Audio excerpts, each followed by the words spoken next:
it's really about protecting the young of the oceans and the rivers and the lakes, and because that is the future. And they tend to be the most threatened because they're right up next to the land, and the land is where people live, and where there's pollution, there's development, there's all these things that can negatively impact the water and the creatures in the waters. This is the Tom Rowland Podcast. Fascinating stories to amaze, encourage, and inspire you in fishing, fitness, and the outdoors. And we're brought to you by Black Rifle Coffee. I started this podcast as a way to connect with my friends, people that I admire and respect, and you. It has been a learning journey that's made me a better person, a better fisherman, a better father, and a better athlete. I'm so happy that you're on this journey with me, and I'd love to hear from you with show suggestions, guest suggestions, or questions. The best way to get a hold of me is through text. You can text 305-930-7346 for the fastest response, but if you prefer to email, you can send that to podcast@saltwaterexperience.com. That's a dedicated email address just for the show. If you like this show, you can show your support by posting about it on social media and tagging me. Text the link to a couple of friends that may also enjoy it, and subscribe and leave a 5-star review if you feel like I've earned it. The website is tomrowlandpodcast.com, and that is where everything lives. All past shows, you can go and listen to any show. You can look up all the different shows that we've done, both the How To Tuesdays, the full links, and the physical Fridays. They all live on tomrowlandpodcast.com.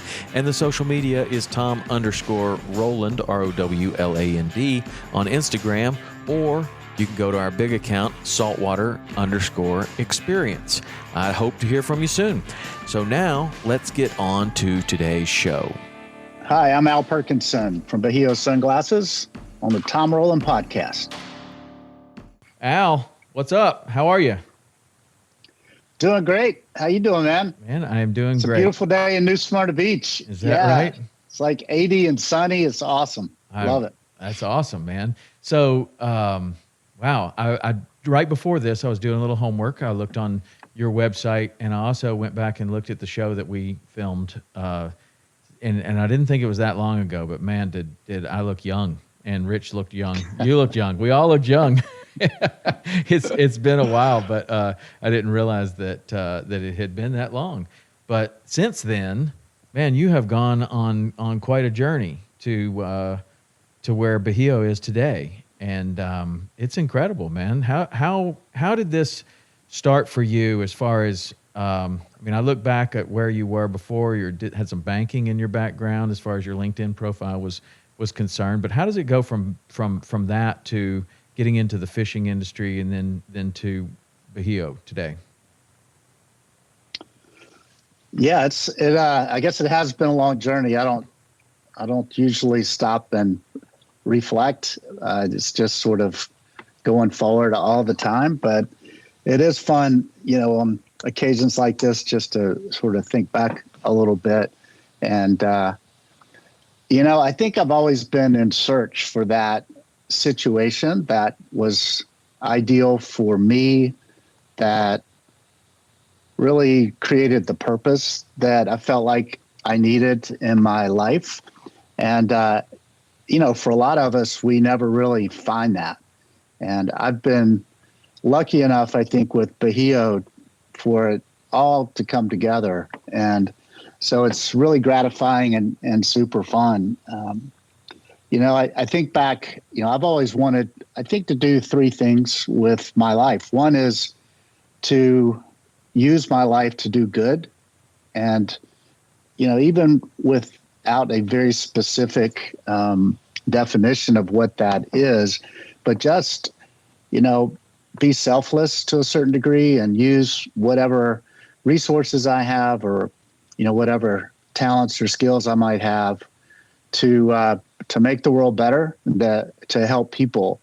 I think I've just always loved the outdoors. If you're an outdoor person or not from the very beginning. I'm sure if you have that gene. And I was one of four boys, and growing up, uh, just loved to, I think exploration was the part of the outdoors that really, tickled my imagination. Where did you grow up? I grew up in North Carolina. Okay. We moved around a little bit, but I started out in Charlotte, and my brothers and I had a creek right behind our house, and every Saturday was like, a mission, and the excitement of the anticipation. What are we going to find today? What are we going to discover? And our dreams were always a lot bigger than reality in this little suburban creek, but it was always there from the beginning. And then I think the other thing is creativity. And I'm a builder, man. I love building things. I love creating things. And so finding something where all three of those could be met and, just taken to the fullest extent has been the mission. And, sometimes I feel like I've found all three, and some maybe one of three or two of three. Yeah. But now it feels like, it's all there. We're able to do good. We're able to build this thing from scratch, which is super amazing. And it's all about fishing and the water and the outdoors. So that's kind of where we're at, and it's really fun. Well, it's really cool because, the sunglass business is a competitive business. But what we're using these sunglasses for are, fishing, the water. Specifically, what you seem to have really chosen is the flats and the shallow waters. In fact, that's even the name of the company, right? That's what Bajio means, right? Right. And so Bajio is the Spanish word, I think specifically Mexican word for the shallows or the flats. And it's, it's the saltwater flats with the beautiful water, like in the Keys and the Bahamas that we know so much about. But it's also, the marshes in Charleston and the bayous in Louisiana. They're the places where the young for the ocean are sort of born and grow up in safety before they go out into the big water and have to battle the big boys. Mm-hmm. So it's really about protecting the young of the oceans and the rivers and the lakes, and because that is the future. Yeah.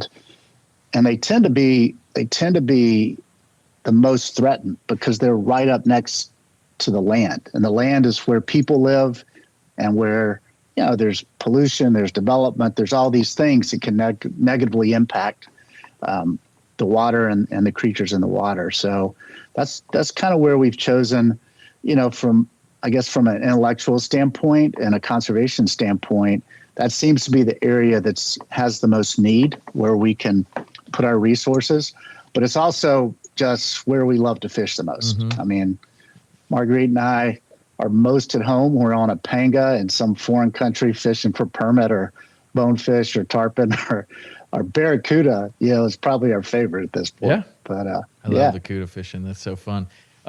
So when you're, I'm just kind of curious on the entrepreneurial journey of how you create a company, and you really get your purpose aligned with a mission, and then align that with a business model that allows for, sustainability, financial sustainability, and then also thinking about, environmental sustainability. And what you've created is really, it's really interesting, because I know it's not easy to do. Like a lot of those things, there's some really tough choices there, I'm sure, when you're coming to a business. Like you could, your packaging could be all, recycled or good for the as good as it can be for the earth, or you can get this cheaper thing right over here. And I just wonder, like when you're setting out for this thing and you're starting it from scratch, like, I mean, how do you do that? Do you kind of, when you're on the panga sitting around waiting for the tide to change, do you scratch things out on a piece of paper? Do you kind of have a vision of what you think it could be? And how has that changed over time? Yeah, it was a really interesting process, because as you know, I worked for another sunglass brand for a very long time and was instrumental in building that brand from a very small thing to a very big thing. And then I kind of went on. I left there because those three things I mentioned were sort of getting either squashed out or reduced when the company was sold to a giant company. The purpose was really getting replaced by profit. The creativity was getting replaced by, more of a low risk, less creative type of approach. And the outdoors was kind of getting replaced by the world of optical. So I went in search of those three things and landed at Sims. And then, definitely was in the outdoors there, living in Montana, which is amazing. I know you spent some time out west as well. It's such an incredible that's right spot. where my boys are, right there in Bozeman. With Is it really? Yeah. They. I love Bozeman. My oldest is graduated from Montana State. My youngest is still there, and of course my daughter, she goes to Auburn. But Bozeman is that's we make phone calls there every day. Yeah, our daughter just graduated from Montana State. Really? So, what a great school! I mean, they just hike and fish and have a great time. It's so ski. Great. It's so great. But I was there for a little bit, and it was definitely about the outdoors. But it was a private equity deal. It wasn't really about mission or risk taking. And then the same thing at Hook. I was there for a short period of time.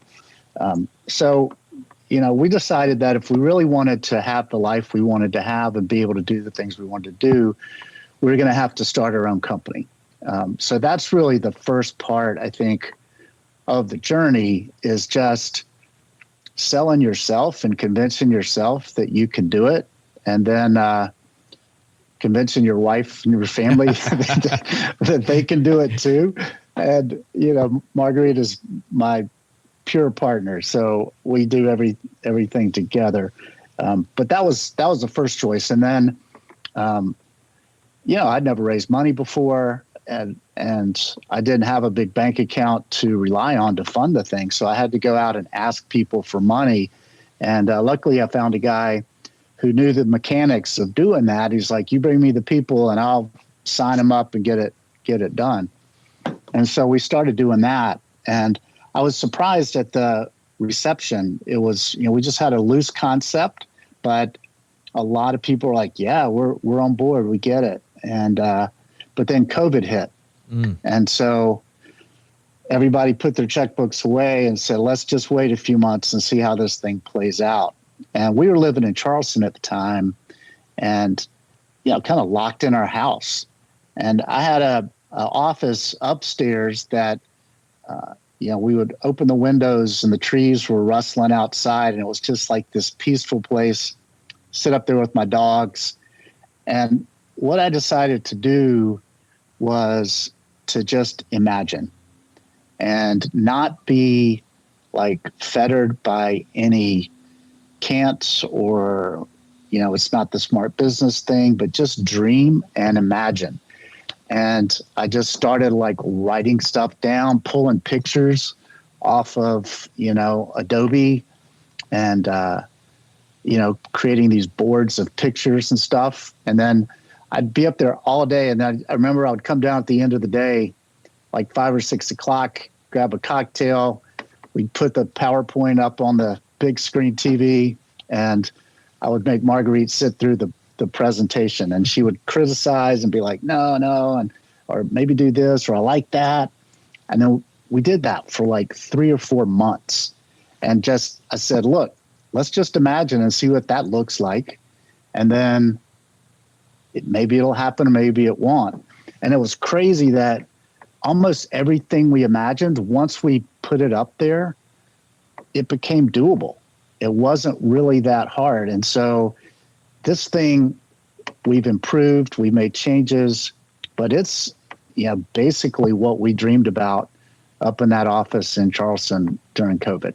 So it came to be. Have you ever had experiences in your life where you've done that before, like make a vision board or something like that and then bring something into reality like this?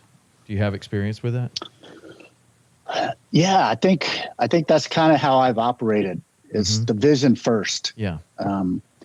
And I'm not like George Bush Sr., who was like, that vision thing is, gets me. I mean, I love the vision thing. I think that's what it's all about. And if you don't have that, to sort of organize your efforts in a way and make your efforts more efficient because they're beginning with the end in mind, then I don't know how you do it. I don't know any other way to do it. I'm kind of like you. I don't know any other way to do it too, but a lot of people don't operate that way. A lot of people don't have that in their background of coming up with a vision, writing something down, or taking pictures out of magazines or whatever you do to create this visual storyboard that you can look at. And then maybe you put that away over time, and then you come back and you're like, what is this? And you pull this thing out and you're like, oh, wow, this is the vision board I had for 10 years ago, and I have accomplished every single thing on this vision board.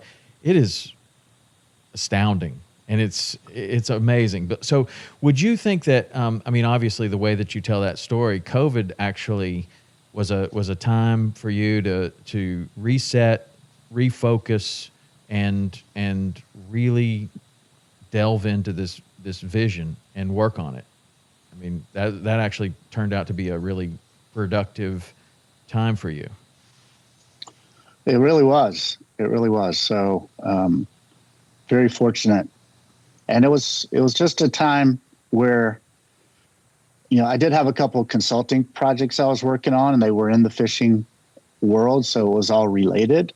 But, it allows you to quiet your mind and just make all the noise go away. And just, think and imagine and dream. And so I don't know. I think probably if it wasn't for COVID, we'd be in a very different place than we are right now. Yeah. And not as good. Yeah. Well, certainly in this situation, that's for sure. And then as you're refining your vision, and you and your wife are working on what you're coming up with this better pitch and a refined pitch, how long did it take for people to kind of pull their checkbooks out again and say, well, COVID obviously isn't going away, but we're going to start operating again? Like, that's what the whole world had to do, right? Is like, we can't just sit here, visioning things. We have to actually do things. So how long did that take for people to kind of jump back onto action of raising money and all that? Yeah, I think so. This would have been January of 2020 when we kind of made the decision that we wanted to do this, January, February. And then, put together a concept deck. It wasn't really very good. And I just got in my car and drove down to Florida and just started having dinner and lunch with people. And that would probably happen in maybe February and March of 2020. And then I guess COVID hit. Literally the week I got back from my trip, they shuttered everything. And so it was probably 3 months. I would say we went back out in May and June, and then closed on our first raise at the end of July. Wow. Yeah. That's cool. Yeah. And then since then, man, when you go to the website, it's really incredible what you've built in such a small amount of time. I mean, you have explain, for somebody that's not familiar with your company, but like the product line that you have, and then that's all really cool, and I'm very interested in the product line. But then all of the missions, the way that you've aligned these missions and behind the scenes really is really incredible. And I want to make sure that we save enough time for that. But how did you decide on like how you were going to build this as far as product lines go, and what? I mean, you're making the lenses right there in Florida, is what you told me at Miami. So I'm really interested in how that goes too, because that's pretty unique in the sunglass world, as far as I'm concerned. Yeah, it all is kind of unique. I was, you may or may not find this surprising, but in college, I was a sculpture major. So I was an artist. And I knew I could never be like a full-time professional artist. I just didn't have enough talent, but I did think that I could learn to be creative, and I could learn to use, the right side of my brain and not just the left side. And so when you're doing a sculpture, you have to work in the round. You have to work on the whole thing at one time. If you're doing a drawing, it's two-dimensional, and so you're just drawing right there. But with a sculpture, it's 3D. So if you just work on one side of it, then the back side of it looks terrible and it's not connected. So it's a constant, working in the round, working in 3D. So that's kind of how I approach this, and how I approach everything really is working on all aspects of it all at the same time, and spend a little bit of time on each, but just keep moving. And that creates something that's cohesive. So, if you just built something that was, cause-based, it's going to save the world, but it didn't make any money or wasn't commercially viable, or you couldn't produce it because, logistically you couldn't make that happen, then the whole thing is not going to work. So all of those things have to work together, and you have to kind of develop them all simultaneously, So that's kind of how we did it. We wanted it all to be one cohesive thing, and all to be in service of this idea, which was using business for good, and in our case, to save the flats, Wow. And so that's that's kind of how it started. Luckily I've spent 15 or 20 years in the sunglass business, and more than that in fishing in the outdoors. So I knew the territory. I knew a lot about what would work and what wouldn't work. I knew how we wanted to operate, and we wanted to be able to build our glasses here for a couple of reasons. I mean, one is it's just cool to build your own stuff and design your own stuff. A lot of people just take kind of off the shelf things, but we wanted to build our own, so it fit us and it fit the specifications that we needed. It's really cool to do stuff in our country and be independent and be American made. We still have to get parts from all over the world because, unfortunately, the U.S. has lost a lot of its manufacturing base. We're primarily a service economy these days. And my long-term dream is to be able to build everything from scratch here. Wow. Don't know if we'll get there or not, but at least we bring in the parts, we cut the lenses, we assemble everything together, we do the quality, we do repairs, all that stuff right here. So that was kind of a value of ours. I also wanted a value of helping the people and taking care of the people who were here. 300 people got laid off when, the big European company bought the little sunglass company here in Daytona. And a lot of those people needed jobs, and we've been able to give a lot of those jobs back. But not just jobs. I mean, I really feel like people should come into work every day super stoked to be there. And, we were talking about this the other day. It's like when you have to put your corporate hat on during the day and then you take it off and you're a different person when you go home at night, there's like this disconnect in your life. Mm-hmm. And so I want to do away with that disconnect. I want people to be the same person they are at work as they are at home and feel that comfortable. So everybody feels like family here. Everybody is a stockholder. I gave everybody a piece of the company. Wow. I just gave it to them. They didn't have to pay for it. One of the gals asked me, who works downstairs, I'm upstairs in the attic, and most of the folks are downstairs. But she said, "So how much are you going to take out of my check each month for this?" I'm like, "Nothing." She goes, "So it's a gift?" I'm like, "Yeah, I mean, you're going to earn it, because you got to come in here and work super hard.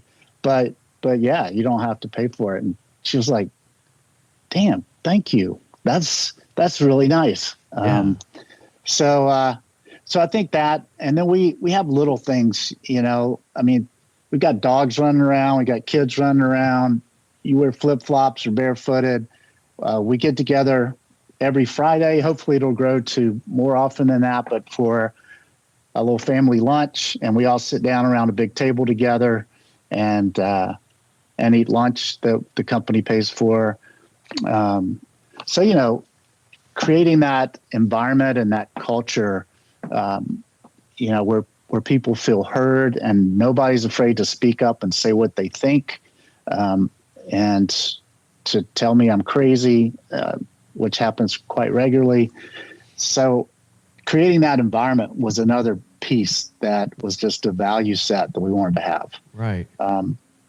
And diversity, I personally, I think there's a lot of, there's a lot of greenwashing out there. There's a lot of brownwashing, if you want to call it, of people just checking boxes and hiring these consultants about diversity and stuff.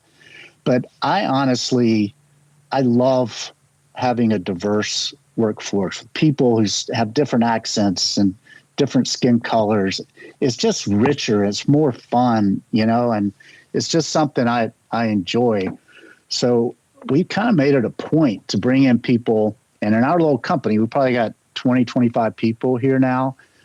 But we have people from Cambodia and from, Mexico and France and Australia, Puerto Rico, Colombia. So many countries represented, and we have a flag for each country that we hang up in the office. That's cool. And so when we're hiring a new person, like, well, are they going to, add a flag to our office? And so anyway, that's, those are just some of the things, I guess, that as we're putting the whole thing together were important to us. What do you think, as you have these different purposes, missions, things that are important to you, where have the challenges come in? Things that you thought were really important in the beginning, and then you go to implement them and you're like, this is a little tougher than I thought. Have you had some of those moments, and then you decide maybe, I don't know, you're going to abandon that or move it to something else, or it's actually worth the fight to make that and continue that as part of your mission? Yeah, I mean, it's a constant balancing act, if you will. And, I'm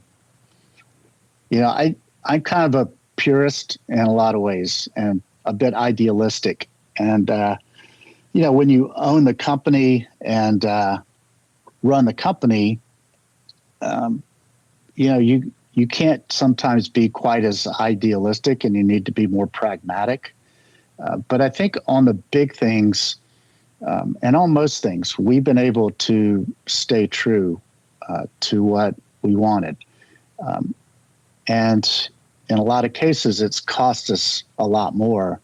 But on sustainability, for example, my team, I'm like, guys, everything we make has got to be sustainable. And they're like, oh, man, this box is going to cost us $5 instead of 50 cents. I'm like, all right, well, find a cheaper one that's sustainable, but we're going to just have to pay more. And so I think, I'm trying to think of ones where we compromised, and I don't know, we haven't compromised a ton, honestly, at this point. Do you think that is part of the secret to the success that you've enjoyed so far, is that you're not compromising? Yeah, I think that's probably true. I mean, we're in such a world of compromisers that everything is watered down and every position is, kind of massaged to be less objectionable to the most people. But, I think people like specificity. They like particulars, and those, you can sort of make a big assumption or a big leap from something small, but you can't get to something small from something big. And that's just kind of how our brains work. So the more particular you can be with things, the broader appeal it's going to have, which sounds, kind of like that doesn't make sense. But so, for example, the flats, it's my personal passion, it's Marguerite's personal passion. There's scientific reasons to protect it. But, the sales guys and everybody else is like, look, the flats fishermen, that's a very small market, and we need to appeal to the bass guys and the offshore guys and all these other guys. And I'm like, well, if we just say we're for all fishing out of the gate, then nobody is going to really respond to that. They're not going to know what we stand for or where we stand. So what I'd rather do is bring the bass anglers and the offshore anglers to our calls, as opposed to us chasing them. And so, I would ask questions like, where do offshore guys get their bait? Oh, they get them in the shallows. So what happens if the shallows aren't healthy and the bait goes away? No more sailfish, right? And so I think trying to, the rub comes when you're trying to expand, you're trying to grow, you're trying to be bigger and appeal to more people, when at the same time you have this kind of specific message or specific cause. And so it's, for me, making those connections to things is the way to do it, because you maintain, sort of the whole, without compromising, what you're standing for. Yeah. So. Well, it's working. It's certainly working, and I like the uncompromising position. I think that's really important, and something that's pretty rare. Like you said, I think it's pretty rare these days. Tell me about how one of the things that we were talking about at the Miami Boat Show were these trails that you're coming up with, and tell me about that. I think that is, I really kind of gravitated to that part of the conversation because my boys are of the age that they would be taking part in something like this. Like a lot of people might, grab a backpack and go, through Europe and get a Eurail pass or whatever and backpack through Europe. But what you were saying is something that would appeal more to my boys are these fishing trails. So what are you doing with these? Well, as part of that original concept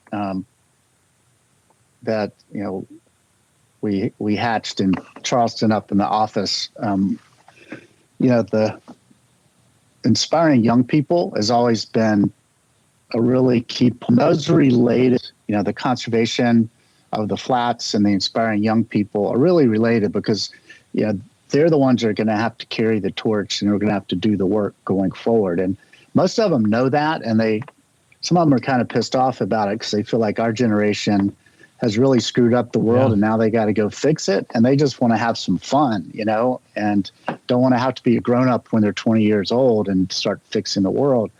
But I think there's a way to sort of bring those two things together.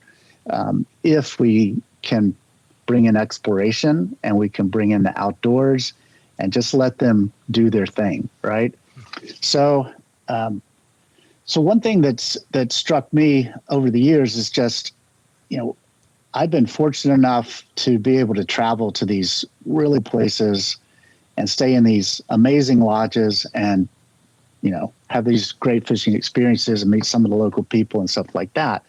But I've done it as part of work. And so I haven't had to personally write the check for $5 or $7 or $10,000 a week to go to these places. And so I look around and most of the people who go to those lodges are, wealthy financial guys, tech guys, older businessmen who've made their fortune and can afford to travel the world and stay in these places. But how about the young guys? How about the kids in college or in their 20s who are trying to figure out who they are and what they want to do with their life, right? Like, how can they afford to do that? And the answer is they can't. So we've basically, blocked off a huge, amazing aspect of fishing to the young people. Mm-hmm. So the idea, was to create an affordable way for young people to travel and fish. And so it's kind of like a harebrained idea and probably really hard to execute. And I guarantee you it's going to start out and be a shit show, and we'll fix it as we go. But that's just another way that I kind of roll. I'd rather get it out there and then have the pressure of public scrutiny to force us to fix it than just have it inside hatching forever, So anyway, we love the Yucatan Peninsula in Mexico, and we've spent a ton of time down there. Our brand is kind of, it's the name comes from Mexican, from a Mexican word. We spent a lot of time with Jesse at X Flats down in Ishkalak, and so we created our first trail that's called the Yucatan Trail, and basically what we did was we just went down there and road tripped it, and pulled in a couple of our local Mexican friends who could help us navigate. And we just started down in Ishkalak at the very southern part of the Yucatan Peninsula, the sort of the southeastern part, and went up the coast around, hit Holbox, that whole circuit, all the way back down to Tabasco on the southwestern side of the Yucatan Peninsula. And we found about 25 towns that were fishable and had good fishing. There's a lot of amazing snook fishing in there, tarpon. As you get around to the east side, there's a lot of permit and bonefish as well. And so, we found people that could be sort of our hosts or, point person in each of those towns. And then we found some DIY fishing spots around there that you could just grab your rod, go down to the beach, explore, and fish with no guide. We've also found, some kids who will be willing to guide for like $20 a day or something super cheap. Places to camp, places to stay that are super cheap, $20 a night, $10 a night, whatever. Places to eat that are super cheap. That is so cool. But it's also an experience, right? Because they are interacting with the local people there. They're getting to know the culture. And so that Yucatan Trail goes all the way around, and we documented it on an app that we'll be launching in about a month. And it's called the Bajio Trails app. And so you can go on that app and you can go plot your own course that you want to take. How long do you have to do this? And, we'll recommend trails for you, or you can pick your own trail. And then you can reach out to the people in the towns and say, hey, I'm coming, and be on the lookout for me. And also you can connect with other people who are doing the same thing. Yeah. So our grand vision is to build these trails all over the world, including in the United States, and then create a community of trail goers, just like you have in Europe with the backpacking and the youth hostels. And eventually maybe we'll have fishing hostels that will be in some of these towns as well. And then we also want to make it sort of a volunteerism type of experience. So along the trail, we'll use that as the skeleton to put conservation projects. So, for example, down in Ishkalak, you can go out and plant a piece of coral on a coral reef and watch it grow. You can clean up beaches. You can clean up the sargassum, clean up the beach trash, plant mangroves. So in addition to fishing, they can stop by and spend a day helping out with conservation projects as well. Wow. So that's the concept. And we'll be launching it soon. We'll see what the hell happens. Man, that is so cool. And like, I'm a builder too, and I'm not as good of a runner as I am a builder. Like, I like to build things. Like, that gets me super excited. And the tendency for me would be to take my eye off the ball of making sunglasses and selling sunglasses and being like, man, let's go make some more trails. This is so fun, right?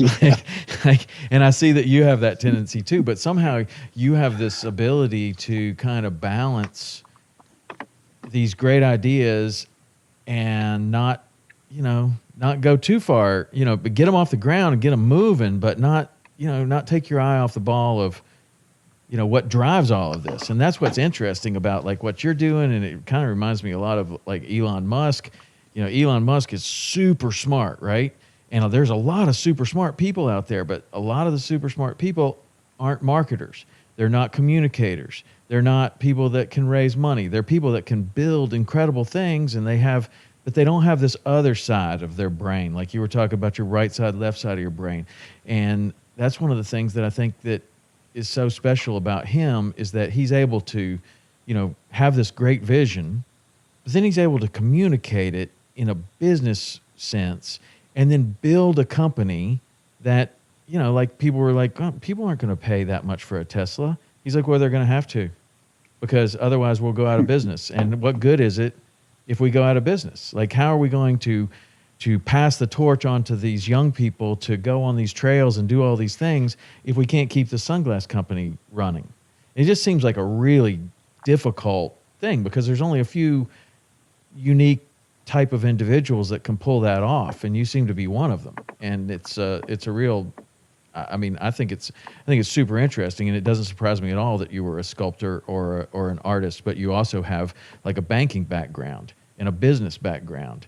And those are rare talents for one person to have, I think. Like a lot of people can pull that off with a partner or something, but I don't know. Do you ever get where you're just would rather just go build trails? Because that's what I would do, I think. Well, yeah. I think that we built this. Our goal was to build a company that could be the economic engine to drive our mission work that we wanted to do. But if the economic engine's not viable, if it's not creating, revenue and profits, then it's not going to work. So, I would rather be building a business with, that purpose in mind. That's sort of the motivational factor than just building it to make money, for myself or stockholders or whatever. So they all kind of work together because you have this greater purpose, and everybody in the company, everybody involved, they come in knowing that that's what they're working for. And so I think they're more productive. And, purpose-driven companies actually, are more profitable than non-purpose-driven companies. There's a lot of research that's been done on that recently. But I think I saw something where they outperformed the S&P 500 by 180% over the last 10 years. Wow. So, and that is because of, it's all about human beings, human capital, and productivity, and that's all driven by motivation. If I'm walking into work in the morning and my CEO stands up and says, yes, we want to return shareholder value, that's why we're working. Let's go. Let's get fired up, And I've been in those situations. It doesn't do anything for me, and I don't think it does anything for most people. Mm-hmm. But if you're coming in and you know what? The more money we make, the more we can do. All right, if I believe in that, because I'll buy into it. And not-for-profits, I got my master's in not-for-profit administration. And the thing that the not-for-profits had was that motivation. Their salaries sucked, but they got really good quality people because those people believed in that what they were doing was good. They believed in the mission, right? And I think now of this combination of for-profit companies who are cause-based, mission-driven, and they get the best of both worlds because, they can be profitable and pay well, but they can also, get that extra motivation from people because they're doing good, Yeah. Do you notice, that is when you see those kind of things like the stats that you mentioned about how a company like yours can outperform another one based upon your mission, and you built this mission based from the start, right? And purpose driven from the start. But a lot of companies, you'll see them just kind of attach themselves to something. What do you think the difference is between, is that as productive as like what you're doing and a company that is truly based in this purpose driven, mission driven deal, or just kind of attaching? Do you think the attaching to a conservation organization, or to when you've demonstrated over the years that you're basically for the stockholders, and now you're going to attach here because you know that mission-driven businesses or purpose-driven businesses are doing really well right now, so let's go attach to one of those. Do you see a difference between that and what you're doing?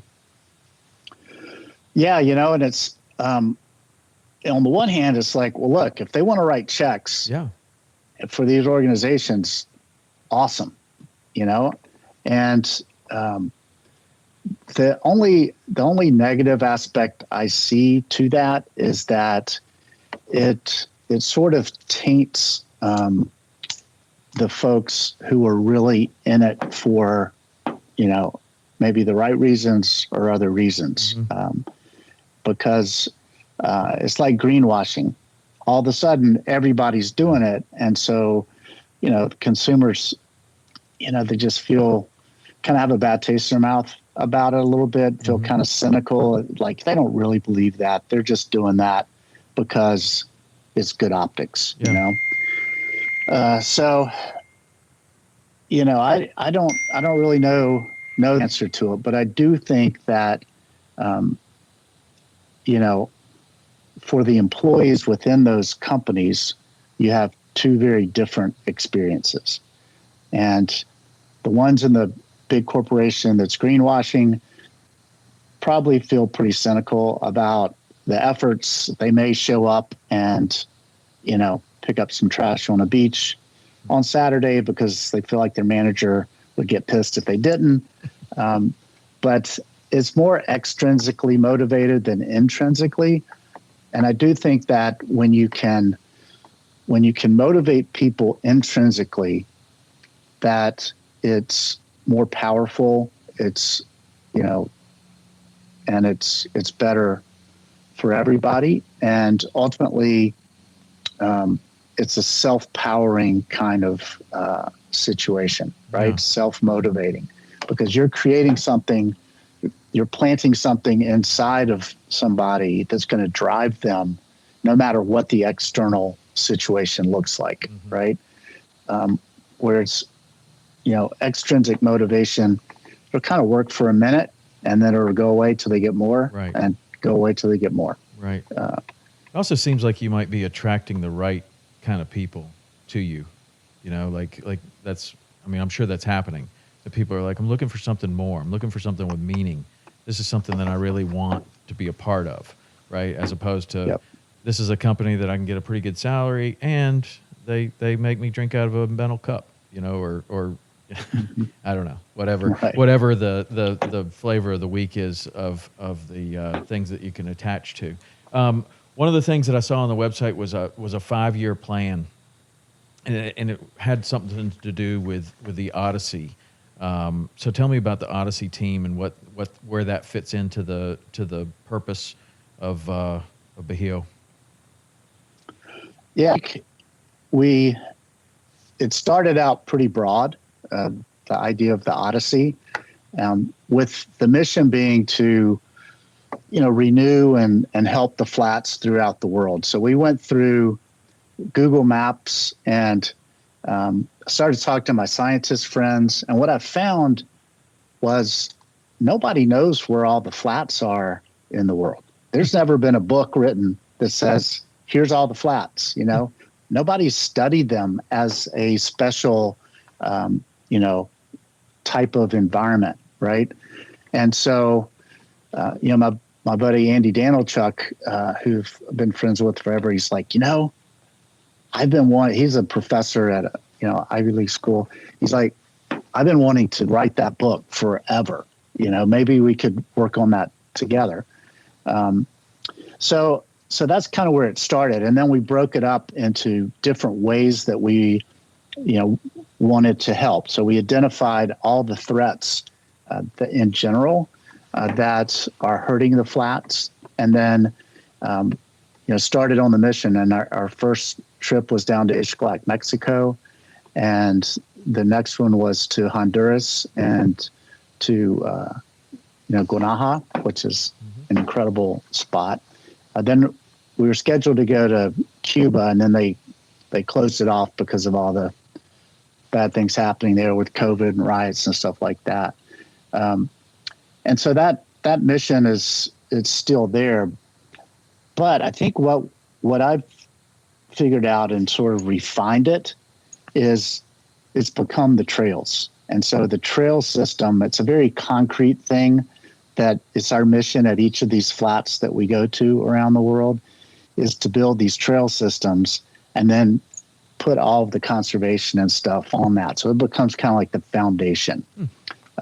So in our new website, when it gets revised, it's going to focus more on the trail system as the manifestation of the Odyssey concept. Okay, cool. Yep.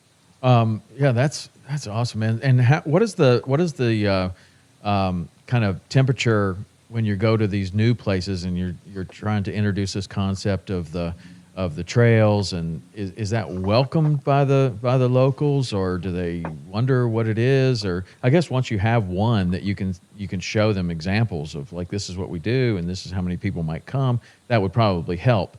But in the first part where you're trying to explain this concept, are the local towns and the people welcoming of this, or skeptical, or what have you encountered? Well, there's a couple of different aspects to it. So if you're like the fishing guides in Mexico, you know, Jose and Sanflea and Nato and all those guys, I sat down with them and I'm like, okay, here's the concept, guys. And I know that you're guides and you work out of a lodge, so I hope this is not threatening to you. But I said, first, let me ask you a question. Who are your clients right now? And how old are they? And they're like, well, they're pretty old. I'm like, okay, well, where's the next generation of clients coming from? They're like, I don't really know. And I said, okay, so that's what this is about. This is like, and then the second question is, okay, all you guides are kind of getting old. Who's going to come in and be the next guides under you?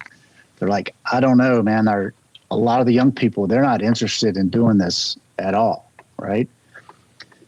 And, they want to play video games, or they want to go off to America or whatever. And so I said, okay, well, what this project's about is about developing that next generation of saltwater fly anglers. And it's about developing that next generation of guides. And so we're going to bring them here, and it's not going to make you any money to start with, but it's a long-term play. And so let's say that you want to get your kids involved in guiding, have them guide one of these kids for $50 a day, $20 a day, whatever, to get some experience, to get hooked on it, to connect with some kids from other countries. And maybe that will spur them to, becoming guides. And they get it in like 2 seconds. These guys get it, and they're all on board to help. That's so different than the situation that was going on in the Bahamas, where they were really coming down on tourists trying to DIY fish there, and it didn't work. And I guess I understood kind of what they were doing, but it didn't seem sustainable to me at all. Yeah. And it didn't work. But that's pretty interesting that they see that right away and are willing to help. And so as you move to other guides that you don't know, like you're moving to these other places where you haven't spent a lot of time, you haven't developed the trust from these guys to be like, well, Al seems to know what he's doing, man. He's been doing this for a long time. He's cool. He's never done me any wrong before, and I'm going to listen to him on this one, and we're gonna help with this project. But when you move to a new place, they don't know who you are. Are you sitting down and having the same kind of conversation? And are they being as receptive as the people who already know you? Yeah, I feel like we're part of a community, and it's amazing how many people know each other and of each other. No matter where you go, these folks are wearing usually American-made brands of gear. And they have customers who come, flew in Montana to whatever saltwater flat it might be. And so there's a fair amount of knowledge about the industry. They go online, they look on the internet, so they know a lot of that. But the other thing is, which is really cool, that I've noticed over the years, as sort of an insight, is that we are all the same. You know, they're like parents and they have kids and they're going through the same crap that we go through as parents here. You know, their 14-year-old daughter is being a pain in the ass. You know, their little guys are running around getting in trouble. And, you know, so we all face the same issues, really, no matter what our economic status is or what country we're from. When it comes to family, when it comes to economics, jobs, when it comes to the environment, I mean, we got a lot more in common than not, right? So you just talk to folks on a human level and explain, you know, things on a human level. And I swear I've never been to a place where these were aliens who didn't get it. You know, we're all humans. We all get it. Mm-hmm. So. That's awesome, man. I love the idea of the trails. God, I just love it. I think that, you know, my son right now, he just planned a trip down to Patagonia. He's going to be walking one of the trails down there.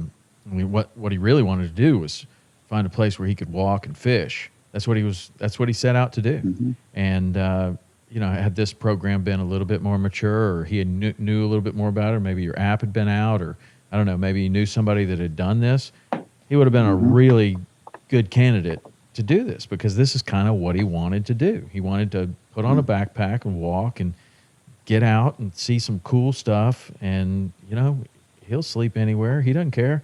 You know, he wants to go. Mm-hmm. And he would have been a perfect one. So, I mean, as soon as you started talking about that, I was like, man, that is so awesome. And I know so many other kids that want to do that kind of stuff. And they end up doing something different, you know, taking a job somewhere. And that's all cool.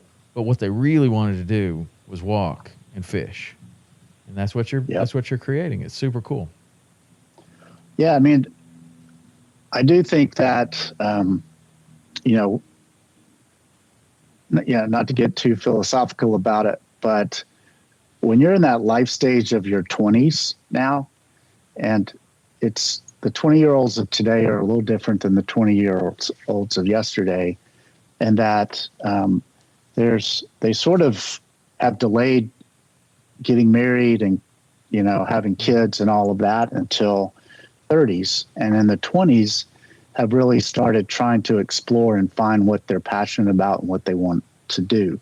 And they're finding it hard to do because growing up, you know, us baby boomers have not let our kids out of the house without an escort, right? We've got all these organized sports with these amazing uniforms that, you know, I mean, when I played sports as a kid, it was like some old pair of gym shorts and maybe I got a T-shirt with the team's name on it. Now they look like miniature Major League Baseball players out there, and the fields are manicured. We played on freaking dirt fields, you know, and with rocks on them, and, you know, the balls would jump over our head after hitting a rock. Now, I mean, they're groomed. They've got like grass infields. It's crazy. And it's like helicopter parenting is just the hallmark of the baby boom generation. And what it's done, it's robbed a lot of these kids of finding out who they are and what they really are passionate about. I mean, I hear college kids, you know, 20-somethings all the time be like, yeah, you know, I was reading about passion the other day, and I've heard that it's really important to have passion. What's passion? I don't have it. I think I need it, you know. But so anyway, I do think that at sort of a higher level that this makes it easier for them to get out and explore and, you know, explore the world and find themselves is kind of what the motto is on that. Wow. And then maybe become a lifelong outdoors person. And exactly. And that's what we need, because the young people are the ones that are going to take care of it.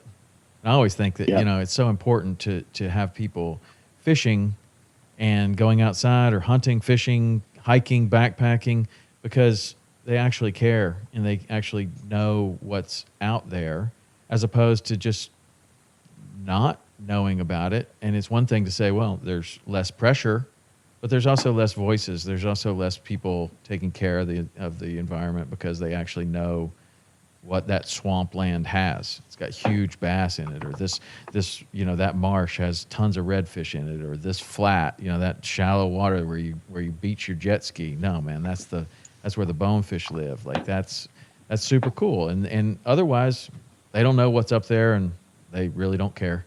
And when it comes to putting another strip mall up, then they just put it right next to it because they don't That's care. Right. It's not important. They don't care. To them.